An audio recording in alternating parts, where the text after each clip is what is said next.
É um prazer enorme estar aqui com vocês. Confesso que fiquei um pouco frustrado por não ter uma criança comigo. Eu ensaiei, irmãos, o que eu ia falar com ela. Então, obrigado pelo privilégio de estarmos juntos. Eu queria publicamente agradecer a essa igreja pelo tempo que tem cuidado de mim, da minha família. Eu sou o Rafa, sou membro aqui desde março. Estou passando por um período de transição ministerial. E em toda a vida pastoral e ministerial, o período mais difícil da nossa vida é quando a gente passa por uma transição. Pelas incertezas, pela família que sofre muito. E eu queria agradecer publicamente a vocês por terem cuidado da minha família, principalmente dos meus filhos, pessoal das crianças e dos adolescentes. Obrigado de verdade. Nino é meu pastor desde a minha adolescência. E talvez você se pergunte, como é que o Nino pode ser pastor da adolescência de um homem velho? Ele tem uma mágica aí que a gente não sabe, né, André? Porque o Nino, quando eu tinha 16 anos, era exatamente o Nino de hoje. Igualzinho o Nino de hoje. É inacreditável, irmãos. E eu tenho 42 anos. Irmãos, eu queria te convidar a abrir sua Bíblia em João.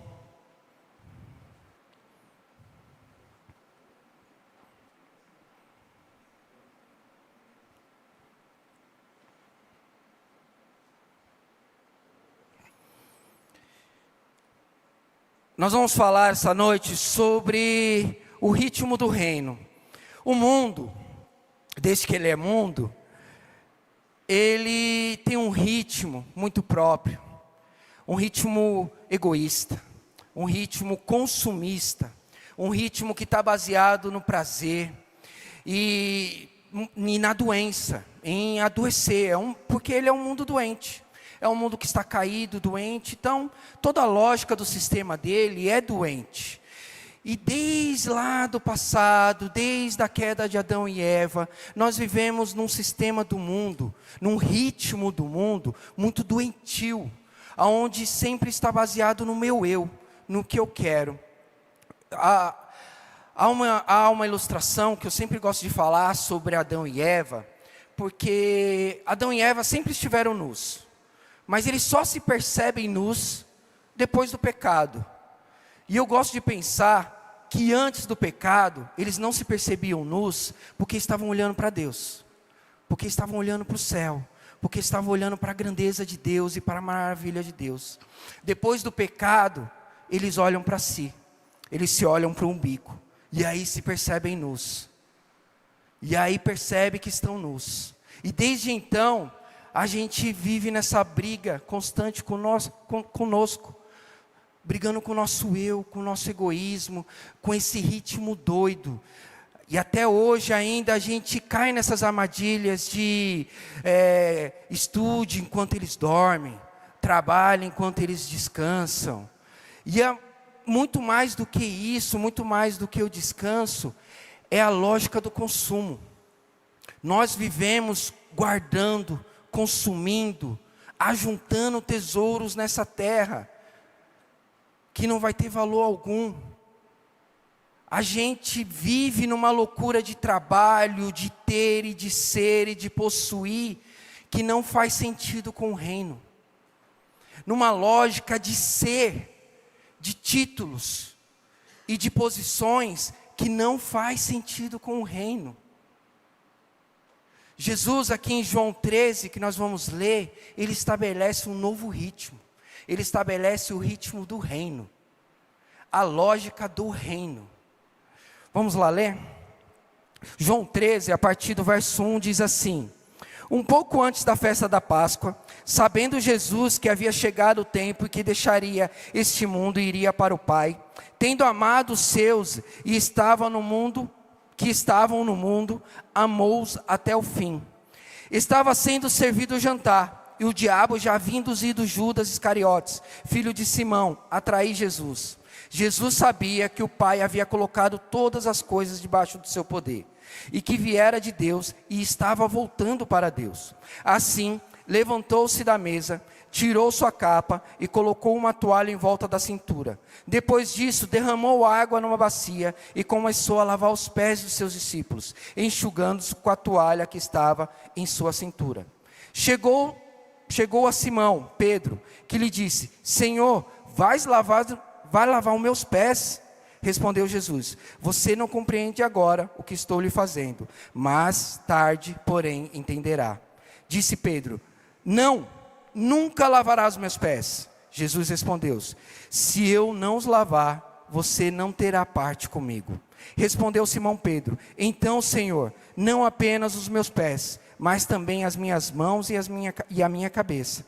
Respondeu Jesus: que quem já se banhou precisa apenas lavar os pés.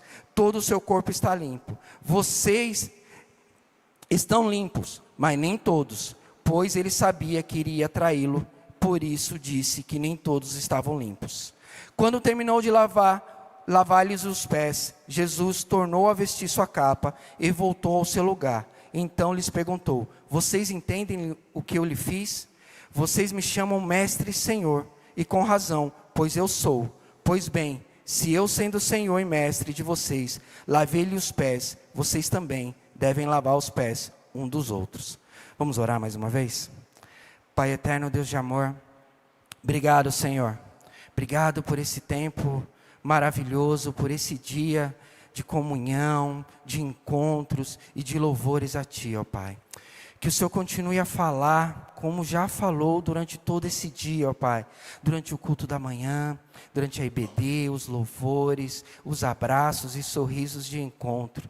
Ou durante o almoço em família, ó Pai. E esse momento juntos aqui, ó Pai. Que nossos corações possam estar sensíveis para ouvir e entender a Tua palavra, ó Pai. Ajude-nos, ó Pai, a compreender o Teu propósito em nossas vidas. Obrigado, ó Pai. É em Teu nome santo que Te louvamos e agradecemos. Amém. Jesus estabelece um novo ritmo para o reino, que é de servir e de dar frutos. Nisso não significa que você não pode ter. Isso não significa que você não possa ser. Desde que seja para a honra e glória de Deus. Desde que seja para servir e frutificar. Você pode ser um servo de Deus e ser rico. Eu gostaria. Não sou. Desde que o seu dinheiro sirva para servir. Você pode ser um homem ou uma mulher muito poderosa na sua profissão. Desde que essa posição seja para servir a Deus e aos outros. O nosso papel enquanto cristãos, e a partir do ritmo que Deus estabeleceu para nós, é servir. É servir. É servir a Deus e é servir as pessoas. Em todos os momentos. Seja no meu trabalho, seja no meu lar, seja na igreja. Eu preciso servir. Eu sirvo para servir. Eu só sirvo para servir. Se eu não servir, eu não sirvo para nada. Para que serve uma lanterna, irmãos? Para? Os novos não sabem, gente, mas a gente sabe. Para quê? E uma lanterna sem pilha serve para quê? Para nada. Não dá para bater um prego com uma lanterna sem pilha. Não dá para bater uma carne. Não dá para fazer nada. Uma lanterna sem pilha na gaveta só ocupa espaço. Um crente que não serve é um crente que só ocupa espaço. Na igreja, nas estatísticas, só para isso. Nós existimos para servir. E dentro desse texto que Jesus compartilha conosco, eu queria que você refletisse comigo como o capítulo inicia. O verso B do primeiro verso, ele diz assim: ele tinha amado os seus discípulos durante seu ministério na terra e os amou até o fim. O amor de Cristo limpa, justifica e santifica.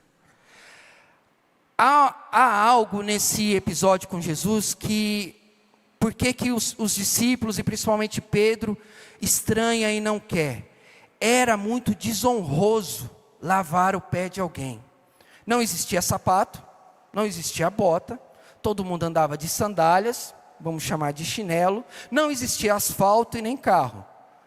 Então eles andavam por muitos quilômetros na terra. Então quando você chegava numa casa, o seu pé estava muito sujo. Então ali naquela entrada daquela casa, normalmente, se tinha um pouquinho de posse, tinha um escravo para lavar os pés. E esse escravo, ele era o menor dos escravos. Porque era um escravo que não servia para trabalhar na lavoura, era um escravo que não servia para cuidar da casa, era um escravo que não servia para cuidar das crianças, era um escravo normalmente que não tinha força, ou estava já doente, ou de idade. Então, dentro da hierarquia dos escravos, ele era o menor dos escravos. Então, quando eles chegam ali para ceiar naquela casa, e se vocês voltarem no texto, vocês lembram que era uma casa emprestada, não tinha um escravo. E lavar o seu próprio pé era desonroso. Com certeza todo mundo estava desconfortável, porque inclusive eles estavam sentados no chão. A mesa era baixa. Então o pé sujo estava próximo da comida. Era algo que estava desconfortável para todo mundo. Mas ninguém se dispõe a fazer. Quando Jesus se levanta e se dispõe a fazer, há algo muito importante, que é a disponibilidade no serviço. Mas Jesus queria nos dizer, e queria dizer para os seus discípulos, que o sacrifício que ele viria a ter na sequência, é algo que nos limpa, nos justifica e nos santifica. Era muito mais do que a sujeira quem estava incomodando. Jesus queria dizer que nós agora estamos limpos e justificados. Que nossos pecados não falam mais por nós. Aquilo que nós fizemos no passado não nos dirige mais. Aquilo que nós fomos não é mais quem nós somos. Agora nós somos filhos de Deus, que servimos a Deus. E na narrativa dele, na conversa dele com Pedro, ele diz que aqueles que já se banharam, aqueles que já tomaram banho, aqueles que já estão justificados, quem já se banhou não precisa mais lavar, senão os pés. Quem está em Cristo está totalmente limpo, perdoado e justificado. Como nos lembra lá em Salmo 32, o povo de Deus é o povo mais feliz da terra, porque foi perdoado do seu perdão, dos seus pecados. E o perdão de Jesus é amplo, geral e irrestrito. O banho aqui que eu queria trazer essa noite para nós é a nossa conversão.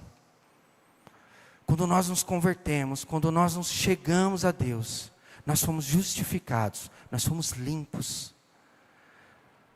A sujeira do passado não faz mais, ela não pega mais, ela não tem mais, ela não fala mais conosco. Nós precisamos abrir mão dos nossos traumas passados para continuar a vida em Cristo. A gente se converte, temos uma nova vida, vivemos um novo tempo em Cristo, mas continuamos sofrendo com o mal que nos causaram e com o mal que nós causamos. E isso muitas vezes nos impede de servir. Nós achamos que nós não somos dignos de servir. Nós achamos que nós não somos capazes de cuidar, porque aquilo ainda dói. Eu era pastor de jovens e adolescentes na última igreja. E eu tive uma situação de uma adolescente abusada. E aí eu sabia de uma outra irmã na igreja que tinha passado por aquilo na infância. E eu fui pedir para ela cuidar dessa adolescente. E ela não conseguia, porque ela ainda sofria com o passado. E aí eu precisei cuidar das duas. E por que eu estou dizendo isso? Porque nós ainda carregamos conosco o nosso passado. A gente ainda carrega as dores que nós causamos e que nos causaram. E isso é a maior causa que nos impede de servir. Quando Deus nos justifica, Ele justifica toda a nossa vida. Ele justifica tudo o que aconteceu. Nós precisamos virar a página e seguir em frente. Não significa que não vai doer mais, mas precisa doer menos. Não significa que você não vai lembrar, porque a gente não sofre amnésia. Mas isso precisa ser só uma marca, só uma cicatriz. Não pode ser mais um machucado que dói. A cicatriz, ela não dói mais. Ela nos lembra o que aconteceu. Mas ela não dói mais. O machucado eu encosto, dói. A cicatriz eu encosto, ela não dói. O nosso passado precisa ser só uma cicatriz. Aconteceu. Doeu, mas não dói mais. E aquilo, inclusive, precisa ser meu motor para servir. As nossas experiências, as nossas vivências, são marcas que precisam nos motivar a servir. Quem já teve um problema com drogas, tem a maior autoridade para falar com quem está sofrendo com drogas. Quem já teve problemas com abuso, é a maior pessoa de lugar para falar com quem está sofrendo com abuso. Quem sofreu racismo, é a pessoa que tem autoridade para falar sobre isso com quem está sofrendo. Eu, às vezes, não tenho esse lugar de fala. Eu tenho autoridade bíblica, eu tenho autoridade pastoral, mas não tenho lugar de fala de algumas dores. Que nós, enquanto igreja, carregamos e temos o lugar de fala para falar, para cuidar, porque sabe a dor que o outro está sofrendo. Essas dores não podem nos impedir de servir. Nada pode nos impedir de servir. Nós fomos justificados, nós fomos lavados. E nós vivemos uma nova vida. O que nós vivemos agora é testemunho do que Deus nos tirou e nos regenerou. Mas na narrativa também há que Jesus fala para Pedro que quem já tomou banho só precisa lavar os pés. E eu queria ilustrar que mesmo a gente justificado, a gente ainda sofre com pecado. Na vida real, a gente ainda sofre. Nós ainda brigamos com o pecado. E por isso ainda precisamos lavar os pés, mesmo já tendo tomado banho. Todos os dias nós precisamos voltar para Deus. Todos os dias nós precisamos pedir perdão. Todos os dias nós precisamos buscar uma vida de intimidade com Deus. E lavar os pés. Mas lavar os pés não é mais tomar banho. Nós já tomamos banho. Lavar os pés é o processo da caminhada. Nós fomos salvos. Seremos glorificados um dia, que aí não vai haver mais tentação, não vai haver mais pecado, não vai haver mais dores. E entre nós temos sido salvos no dia da nossa conversão. E o dia que nós seremos glorificados no céu, existe o processo de santificação. E é esse o processo que é a caminhada. Que nós precisamos continuar lavando os pés. Que nós precisamos continuar brigando com os maus desse mundo que nós vivemos. Com as tentações. Com o nosso eu antigo. E isso é através de uma vida de intimidade com Deus. Lendo a Bíblia, orando e se santificando. E todos os dias nós seremos melhores. Todos os dias nós alcançaremos mais santificação. Todos os dias nós estaremos mais fortes. E teremos mais força para lutar contra o pecado. O amor de Cristo nos limpa, justifica e santifica. E nós precisamos viver essa vida, ainda na briga com o pecado, servindo, cuidando, num novo ritmo do reino. E quando a gente serve e cuida, a gente dá frutos. Servir é inverter a lógica do mundo. Jesus nos ensina que o propósito da vida cristã não é ser servido, mas servir. A lógica do mundo, inclusive lá do mundo antigo, de Israel, quando Jesus estava, diz que quanto mais você tem, quanto mais você é, menos você serve e mais você é servido. Então, quanto mais dinheiro você tem, mais empregados você vai ter. Quanto mais posses e possibilidades você tem, mais empregados você vai ter para fazer as coisas. E por favor, se você pode, continue empregando as pessoas. Não mande ninguém embora. Mas a lógica do reino não é ser servido, é servir. Nós vivemos um tempo de igreja hoje, não Cesar de Souza, porque vocês são extraordinários, mas de igreja no geral, aonde nós estamos vivendo também uma lógica de consumo. Aonde eu venho, sento, sou servido por quem? Sou servido pelas professoras da salinha, que servem meu filho, sou servido pelos professores da IBD, que durante a semana preparam a aula, sou servido pela banda, pelos músicos, pelo louvor, que abrem mãos de dias, abrem mãos de sábados para ensaiar e para se aperfeiçoar. Sou servido pela palavra do pastor, que tem um tempo de dedicação. Sou servido por todos os voluntários, que chegam mais cedo, saem mais tarde. Então eu chego, sento, minha família é servido, eu levanto e vou embora. Essa não é a lógica do reino. Ser igreja é servir uns aos outros. Ser igreja é cuidar um dos outros. Uma vez eu tive uma situação também complicada. Uma irmã chegou para mim, eu era novo na igreja, a irmã chegou para mim e falou assim, que estava há 5 anos desempregada. E eu falei, poxa irmã, que situação difícil, vamos falar com alguns irmãos da igreja, tem irmãos que são empresários, trabalham em cargos importantes, podem nos ajudar, né? Ela falou, mas ninguém na igreja sabe. Eu falei, irmã, como ninguém na igreja sabe? Se eu ficar desempregado, irmãos, é impossível meus irmãos não saberem, meus irmãos de sangue. Eu tenho um irmão mais novo e uma irmã mais velha. Não tem como eu ficar desempregado e eles não saberem. Não tem como um de nós ficar desempregado e a gente não saber. Se isso acontece, a lógica do reino está muito errada. Por que a gente se chama de irmãos? Porque a gente é família. Porque agora a gente é filho do mesmo pai. E não pode ser só um costume, não pode ser só uma forma de falar. A gente precisa ser irmão. Assim como você tem um relacionamento próximo aos seus irmãos de sangue, nós precisamos ter um relacionamento próximo. E isso só acontece se nós tivermos intimidade. Isso só acontece se nós estivermos servindo uns aos outros, preocupados uns com os outros. Nós precisamos saber um da vida do outro.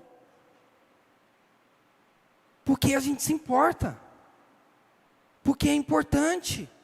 Como é que eu vou cuidar de vocês e vocês vão cuidar de mim se a gente não se conhecer? Se a gente não frequentar a casa um dos outros? Se nós não tivermos um relacionamento? Eu cresci uma geração na igreja muito extraordinária. Onde meus amigos da adolescência são meus amigos até hoje, são meus padrinhos de casamentos, e nós continuamos frequentando a casa um dos outros. Eu dormia na casa deles, eles dormiam na minha casa, nós éramos irmãos, somos irmãos de verdade. Nós precisamos ter esse tipo de relação, irmãos, e muito além da adolescência. Hoje eu não tenho pique para dormir na casa de ninguém, irmãos. Obrigado se você pensou em me convidar. As pessoas me chamam para comer pizza, eu falo, vem aqui. Vem aqui em casa.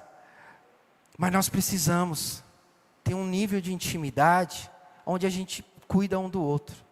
Um nível de intimidade onde me coloca numa situação de impossível ser indiferente aos seus problemas. Aonde seja para mim impossível e constrangedor eu saber que você está passando por problema e não ajudar. Nós precisamos ser igreja a esse nível. Que cuida, que pastoreia e que inverte essa lógica do mundo. Porque a lógica do mundo é indiferente. É cada um por si e dentro da lógica deles, Deus por todos. E graças a Deus que Deus é por todos.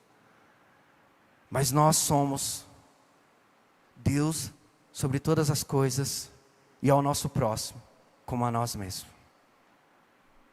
A nossa lógica não é cada um por si e Deus por todos. A nossa lógica é Deus em primeiro lugar. E é o meu próximo como a mim mesmo. E quem é meu próximo, irmãos? Quem é meu próximo? Olha aí para o lado. Seu próximo é a pessoa mais próxima. O seu próximo é a pessoa mais próxima de você. Sua família, seu amigo, seu vizinho, seu irmão. Esse é o seu próximo. Seu próximo é a pessoa mais próxima. A pessoa mais próxima de você é a pessoa que você precisa cuidar. Como você se cuida. Como você se ama. Como você se preocupa com você. Você precisa se preocupar com essa pessoa mais próxima a você. Mais próximo em todas as situações. Mais próximo no trabalho. Quem é que é mais próximo de você no trabalho? É aquele que senta do seu lado. Você precisa cuidar dele. Quem é o mais próximo de você lá na sua rua? É seu vizinho. Você precisa cuidar dele. Quem é a pessoa mais próxima de você em todas as situações? É seu papel cuidar dele. Deus te colocou ali, no seu trabalho, na sua rua, na sua família, nessa igreja, para cuidar da pessoa mais próxima. É a Ele que você tem que servir. É a Ele que você vai servir. E é com Ele que você vai dar fruto. Então, a lógica do reino, o amor de Cristo limpa, justifica e santifica. E servir é inverter a lógica do mundo, aonde nós nos preocupamos uns com os outros. Jesus respondeu a quem perguntou para ele lá qual era o mandamento mais importante. Ame ao Senhor seu Deus com todo o seu coração, com toda a sua alma e com todo o seu entendimento. Este é o primeiro e o maior mandamento. E o segundo, e semelhante a ele, tão importante quanto, ame ao seu próximo como a você mesmo. O tanto que você se ama, o tanto que você olha para você e para o seu umbigo, precisa ser com o seu próximo. E o fruto do reino está na atitude da humildade. Eu lhes dei o exemplo para que vocês façam como lhe fiz. É o ápice que vem no verso 17. Pois se vocês sabem essas coisas, serão felizes se a praticarem. Na lógica do reino, no ritmo do reino, a felicidade está na alegria comunitária. A felicidade está muito mais do que a minha promoção. A felicidade está muito mais no carro novo que eu comprei. A felicidade está muito mais no que eu conquistei, no que meu filho se tornou, na faculdade que meu filho passou. A felicidade está em quando todos nós somos felizes. No ritmo do reino, eu sou feliz se você é feliz. E você é feliz se eu sou feliz. Porque nós somos um corpo.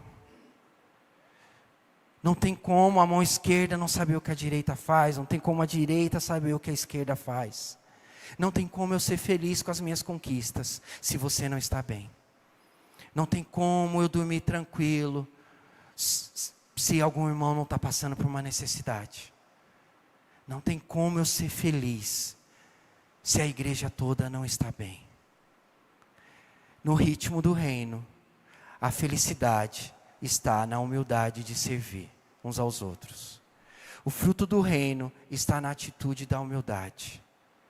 Deus, que era Jesus, que é Jesus, tomou o lugar do escravo mais baixo para nos ensinar que não há lugar mais alto ou mais baixo ou melhor dentro da igreja. Toda vez que eu estou dando aula para adolescentes sobre dons espirituais, eu sempre falo que todos somos ovelhas, inclusive eu, pastor. O pastor, ele é essencial. Você pode ter uma igreja sem bateria, você pode ter uma igreja sem o violão. É difícil ter uma igreja sem um pastor, mas ele não é o mais importante. Eu sou filho de Deus, o pastor Nino é filho de Deus, o pastor Felipe é filho de Deus, assim como vocês. E nós estamos nesse reino para servir, assim como vocês. Cada um no seu lugar, cada um com o seu dom, que foi direcionado por Deus. Estar com o microfone na mão não é mais importante do que estar na porta. Normalmente quem está na porta tem um papel tão fundamental. Ele é o primeiro contato, é a primeira impressão, e a primeira impressão é a que fica. Se ele não for o sorriso mais lindo, se ele não for o abraço mais acolhedor, a mensagem pode ser extraordinária, o louvor pode ser lindo. Já foi, o barco passou. Lá na PIB Itaquera, que eu tive a oportunidade de servir também, todo domingo tinha um almoço missionário. Todo domingo tinha almoço e toda a renda desse almoço ia para missões. Todo o lucro do almoço ia para missões. E tinha uma irmã lá, irmãos, que o dom dela era cortar cebola. Ela chegava mais cedo que todo mundo, chegava às 7 horas da manhã no domingo, cortava a cebola, cortava os tomates, colocava o feijão na água, separava o alface, lavava o alface, deixava tudo certinho. As irmãs chegavam 8 horas e começavam a preparar tudo. E ela ia para o culto começava às 9 horas. Mas só que essa irmã cortando cebola, estava sustentando um missionário lá na África do Sul. Cortando cebola. Estava sustentando um missionário na África do Sul. Todos temos um papel muito importante no reino. Quando eu era criança, eu tinha um vizinho com diabetes que cortou o dedinho do pé. Meus irmãos, para que serve o dedinho do pé? A não ser para bater no sofá e doer. Tenta levantar o dedinho do seu pé aí. Só ele. Não dá. Parece que ele não tem papel. Ele cortou o dedinho do pé e teve que fazer fisioterapia para aprender a andar. O dedinho do pé tem um papel de equilíbrio no nosso corpo. Todos temos um papel extremamente importante no reino. Mas existe a sua disponibilidade no reino. Existe o seu lugar no reino que você precisa ocupar. Nós fomos colocados aqui para servir. Nós fomos colocados lá no nosso local de trabalho para servir. Nós fomos colocados no bairro, na rua, no lugar onde a gente mora, para servir. Não há vácuo no reino. Todos os lugares nós devemos servir. Nós devemos fazer a diferença. Nós devemos dar fruto. Esse é o ritmo do reino. É servir. Se você é patrão, você precisa servir os seus funcionários. Se você é funcionário, você precisa servir o seu patrão. Está lá em 1 Coríntios. Se você é um empresário, você precisa servir. Se você é um grande advogado, você precisa servir. Em todos os lugares, um cristão precisa servir. Porque esse é o nosso lugar, esse é o nosso papel. E esse é o ritmo que Deus estabelece para nós. No ritmo do reino, nós precisamos servir e frutificar. Porque servindo é que nós damos frutos. É servindo que as coisas acontecem. É servindo, inclusive, que nós encontramos felicidade. Que nós encontramos propósito. Que nós encontramos o nosso lugar. É muito legal essa questão das crianças servindo. A primeira vez que eu preguei, eu tinha 16 anos, foi no mês de agosto. No mês da juventude. E pregando, eu encontrei o meu lugar. Aquele dia, pregando, eu encontrei o meu lugar. É servindo. Sempre que um novo convertido pergunta para mim, qual é o meu dom? Eu falo, vai servir na portaria. Aí você me fala se aquele é o seu dom. Não é? Então vai servir na mídia. Aí você me fala se esse é o seu dom. Não é? Então você vai servir lá nas crianças. Aí você me fala se esse é o seu dom. Não vai descer um anjo com voz de cachoeira e te dizer num sonho, eis que te digo, sirva na portaria domingo. Não vai, irmãos. Você precisa se disponibilizar. O seu lugar Deus já estabeleceu. Agora você precisa buscar. Você precisa se encontrar. E fazer. Servir. Talvez, inclusive, o seu lugar não seja desenvolvendo nada aqui. O seu lugar seja visitando as pessoas. Talvez o seu lugar seja orando pelas pessoas. Todos os lugares são importantes. E quando você não faz, há um lugar vazio. Precisamos sair dessa lógica de consumo que não é do reino. A lógica de consumo é do mundo. Nós não podemos vir para a igreja, fazemos parte do reino, para consumir. Vir, sentar e ir embora. Não dá. não faz parte do reino, não faz parte do que Deus, Jesus mandou a gente fazer. Ele nos deu uma missão e essa missão foi para todos. E nos deu o exemplo, nos disse como deveríamos fazer. Ele desenhou. Agora é só fazer. Cada um, lá em 1 Pedro 4,10, cada um exerce o dom que recebeu para servir aos outros, administrando fielmente a graça de Deus em suas múltiplas formas. Múltiplas formas. Não há uma regra, não há uma cartilha, há um manual que é a Bíblia. Mas há muitos lugares para se servir, há muitas formas de se servir. Você precisa encontrar o seu lugar. O que você não pode é não estar em lugar nenhum. Isso não pode. Você não pode não estar em lugar nenhum. Você não pode não estar servindo. Você não pode não estar dando fruto. Isso não faz parte do reino. Isso não faz parte de um cristão. Fazer discípulos tem a ver com servir. Fazer discípulos tem a ver com trabalho. E aí dá trabalho, irmãos. Gera disponibilidade, requer vontade, requer paciência, porque lidar com pessoas não é simples. Mas também tem frutos. E esses frutos do Espírito que está lá em Gálatas, é especial, é benigno, é bom. Preenche a alma, preenche o vazio. Nos dá propósito. E nos dá um novo rumo na vida. Em qual área da sua vida você precisa deixar o amor de Cristo limpar os seus pés? Hoje para que você possa então se abaixar e servir alguém. Jesus se abaixa para servir. Jesus se humilha para servir. Jesus sai do seu lugar de mestre de Deus para nos servir. A maior humilhação que Deus sofreu não foi na cruz. A maior humilhação que Deus sofreu não foi lavar os pés sujos dos discípulos. A maior humilhação que Deus sofreu foi se limitar a um corpo humano. Pensa um Deus que é além do tempo, além do espaço.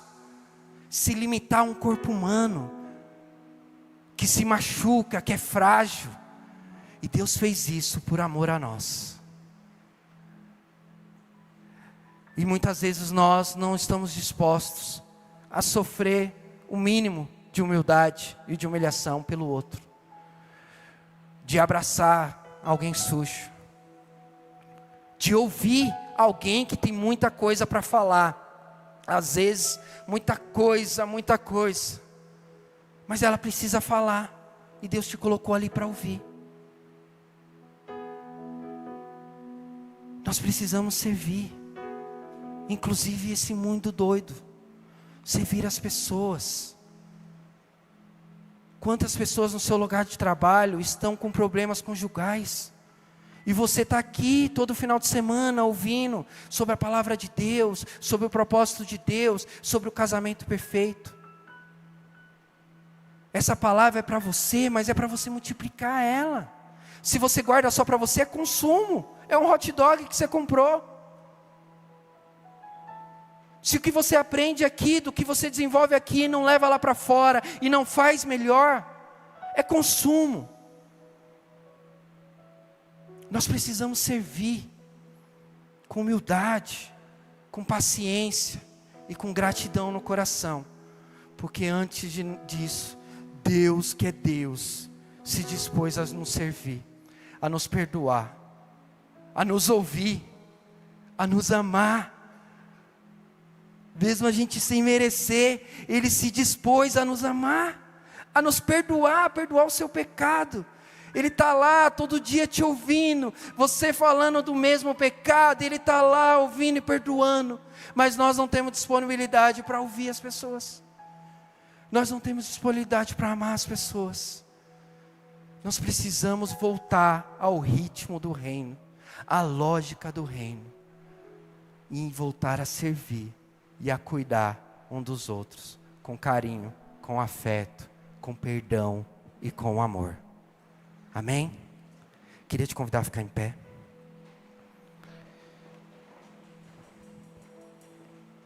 E enquanto a banda está tocando, eu queria te convidar a orar. E eu queria te dar uns segundos para você orar, para você conversar com Deus, para você falar com Deus sobre o ritmo da tua vida.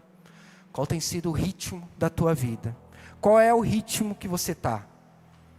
De muito trabalho, de muito consumo, de juntar, de ter, de ser, ou o seu ritmo é de servir e dar fruto?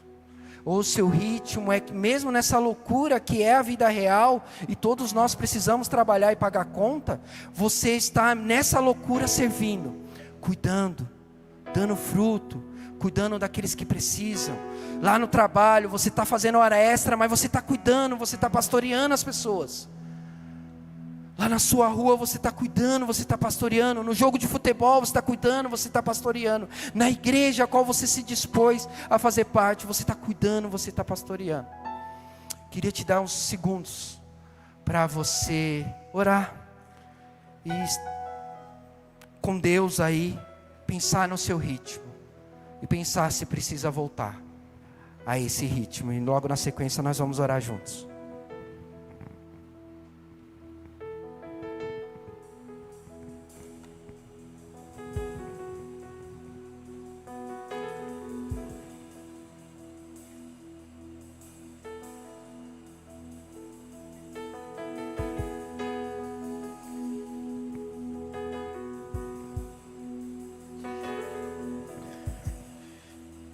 Deus amado, Deus Pai, Deus Todo-Poderoso, obrigado a Deus, porque o Senhor cuida da gente todos os dias. Obrigado a Deus, porque o Senhor nos justificou e nos salvou, e nos deu a possibilidade, ó Pai, de recomeçar, de começar uma nova vida, independente do passado que praticamos ou sofremos. O Senhor nos abraça, o Senhor nos consola, o Senhor nos perdoa, o Senhor nos regenera, ó Pai. Obrigado pelo teu perdão, que não cobra nada de troca, ó Deus. Obrigado pelo teu amor, que é de graça. Obrigado, ó Deus, por tudo que o Senhor é e faz em nossas vidas. Ajude-nos, ó Deus, a sermos melhores todos os dias, a praticarmos o teu exemplo, a fazermos como o Senhor fez, a nos disponibilizarmos a fazer a tua vontade, a servir ao teu reino, a servir ao teu Espírito, ó Pai, praticando e colocando em prática os dons que recebemos, praticando o serviço uns aos outros, cuidando das pessoas, pastoreando as pessoas, fazendo, ó Pai, a tua vontade, e sendo instrumentos vivos de bênção, de graça e de paz, ó Pai. Ajude-nos, ó Deus, a fazermos conforme a tua vontade todos os dias, a sermos servos exemplares da tua vontade e do teu exemplo, ó Deus. Cuide-nos, ó Pai, para que nosso coração seja todos os dias mais humilde e menos arrogante. Que nós possamos, ó Pai, todos os dias ser menos eu e mais o Senhor. Que todos os dias nós possamos buscar mais da tua graça e menos da nossa vontade, ó Deus. Ajude-nos a fazermos a tua vontade, ó Pai, servindo, cuidando e sendo uma igreja que serve, que serve e que serve. Obrigado, ó Deus, por essa igreja que durante esse ano tem servido a minha família e cuidado tão carinhosamente, ó Deus. Obrigado por esse tempo que temos passado aqui e que ainda ficaremos, que só o Senhor sabe, ó Deus. Obrigado, ó Pai, por esse tempo tão difícil dessa transição. O Senhor tem me direcionado para cá, para ser cuidado por eles, ó Pai. Obrigado pela vida do nosso pastor. Que o Senhor conceda descanso e renovo nesse tempo de férias, ó Deus. Obrigado. É em teu nome santo que te louvamos e engrandecemos. Amém. Amém, irmãos. Muito obrigado. Precioso Jesus.